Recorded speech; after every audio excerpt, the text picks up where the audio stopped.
بات تھی. اچھا تو سب سے پہلے تو میں آپ کو یہ بتا دیتی ہوں کہ یہ قانون جو تھا نا، یہ پاس ہونے کا جو دعویٰ کیا گیا تھا، جعلی دعویٰ، وہ ہوا تھا 17 اگست کو. ٹھیک ہے نا. تو یہ قانون انہوں نے کہا تھا کہ جی یہ بن گیا ہے. لیکن آفیشیل سیکرٹ ایکٹ جو ہے وہ ایف آئی اے نے جو ہے وہ 15 اگست میں درج کی ہوئی تھی. صحیح ہے نا. اور اس میں عارف الوی صاحب نے تو پہلے پھر اس کے بعد کہہ دیا تھا کہ وہ انہوں نے تو وہ سائن کری ہی نہیں ہے. ٹھیک ہے نا. اچھا حکومت نے لیکن نوٹیفائی کر دیا، گزیٹ کر دیا کہ انہوں نے کہ جو ہے یہ قانون بن چکا ہے. جبکہ صدر الوی نے بالکل سے جو نا یہ کہہ دیا تھا کہ نہیں یہ ابھی قانون نہیں بنا ہے، کیونکہ میں نے یہ جھوٹ ہے کہ میں نے سائن کیا ہے، میں نے اس کو سائن نہیں کیا ہے. ٹھیک ہے نا.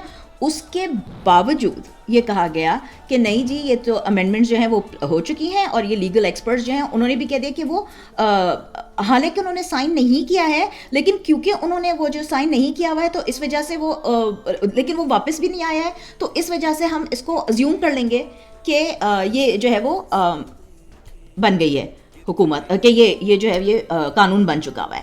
لیکن جو آرٹیکل 75 ہے وہ صاف صاف یہ کہہ دیتا ہے کہ اگر صدر صاحب نے یا صاحبہ نے کسی بھی اگر انہوں نے نہیں سائن کیا ہے، چاہے انہوں نے اپنے جو مقررہ دن ہیں ان میں چاہے واپس کیا ہو یا نہ واپس کیا ہو، اس کو آپ یہ بات کو جو ہے نا وہ فار گرانٹیڈ نہیں لے سکتے. وہ جو ڈیمڈ اسینٹ ہوتی ہے کہ نہیں جی انہوں نے وہ کیا ہو یا نہیں کیا ہو، ہم اس کو مان لیں گے کہ یہ ہو گیا. تو ایسا نہیں ہو سکتا ہے. آرٹیکل 75 بالکل صاف صاف یہ بات کہتا ہے. ٹھیک ہے نا.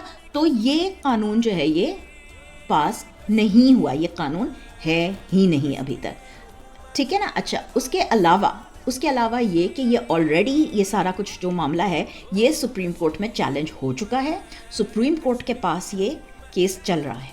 تو اس کا یہ مطلب ہے کہ ابھی تک یہ فیصلہ ہوا ہے ہی نہیں کہ یہ آیا کہ یہ قانون ہے یا قانون نہیں ہے.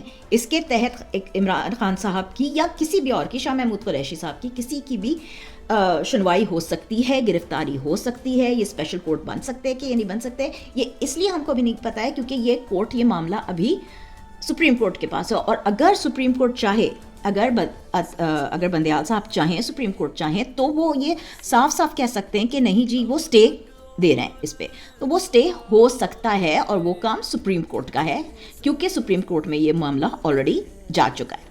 ٹھیک ہے نا. اچھا پھر اب ہم آخر میں بات کرتے ہیں تھوڑی سی کہ یہ سائفر کا مسئلہ ہے ہی کیوں. ٹھیک ہے نا. سائفر کیا ہوتا ہے کہ وہ ایک انکرپٹڈ میسج آتا ہے. ٹھیک ہے نا. وہ ایک کوڈ میں خفیہ زبان کے اندر آتا ہے. وہ وہاں سے آتا ہے یہاں پہ، وہ جہاں پہ فارن منسٹری کے اندر آتا ہے، فارن آفس میں آتا ہے، فارن آفس کے اندر وہ ڈیکرپٹ ہو جاتا ہے. اس کی جو وہ کاپیز وہ جو ہے وہ ساروں کو مل جاتی ہیں. وہ 3 یا 4 لوگوں کو جو ہے وہ کاپیز جاتی ہیں.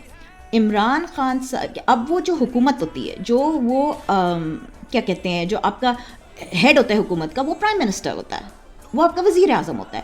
ان کی کابینہ، اور وہ انہوں نے جب یہ فیصلہ کر لیا کہ یہ جو ہے وہ یہ تو اب سیکرٹ ہے ہی نہیں، ہم نے ڈی کلاسیفائی کر دیا ہے. جب انہوں نے مارچ کو 28 مارچ 2022 کو اس سائفر کو ڈی کلاسیفائی کر دیا، مطلب وہ اب پبلک ڈومین میں آ گیا ہے. جب وہ پبلک ڈومین میں آ گیا ہے تو وہ کوئی خفیہ، کوئی سیکرٹ رہ ہی نہیں گیا ہے. تو پھر سیکرٹ ایکٹ کا اس کے اوپر کس قسم سے مقدمہ چل سکتا ہے؟ تو میرا آخر میں میرے عزیز ہم وطنوں سوال صرف یہ ہے کہ وہ جو سائفر تھا جس کے بارے میں رائن گرم نے انٹرسیپٹ کے علی ملک سے بات کرتے ہوئے یہ صاف صاف کہہ دیا ہے کہ وہ عمران خان یا ان کے ارد گرد کے لوگوں سے یا حکومت کے لوگوں سے یا سویلین اس سے نہیں ملا ہے ان کو، جو ان کو ملا ہی فوجیوں کے طرف سے، مطلب فوج کے کسی ان سے ملا ہے. ان کو بالکل صاف صاف کہہ دیا ہے انہوں نے اس کے بارے میں. ٹھیک ہے نا.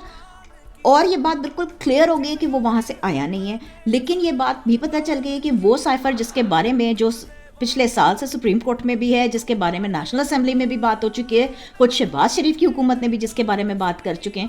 تو آپ مجھے یہ بتائیے کہ سوال یہ کیوں اٹھ رہا ہے کہ خان صاحب نے اس کو باہر نکالا یا لوگوں سے اس کے بارے میں بات کی؟ میرا خیال، میرے نزدیک تو سوال یہ اٹھتا ہے کہ اس کے مطابق کس کے ساتھ مل کے وہ کنسپریسی ہوئی تھی جو اصل میں ملک کے لیے، ملک کی حکومت کے لیے جو تھی وہ خطرناک بنی.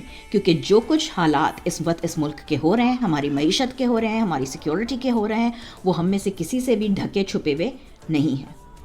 تو یہ بات تھی ساری سیکرٹس ایکٹ کی، اور یہ بات تھی سائفر کے بارے میں، اور یہ کس طرح سے اب یہ آپ کے اوپر ہے کہ آپ بتائیں کہ یہ کیس جو ہے وہ بنتا ہے یا نہیں بنتا ہے۔ میں قانون دان نہیں ہوں، لیکن یہ کچھ حقائق میں نے آپ کے سامنے رکھ دیے ہیں۔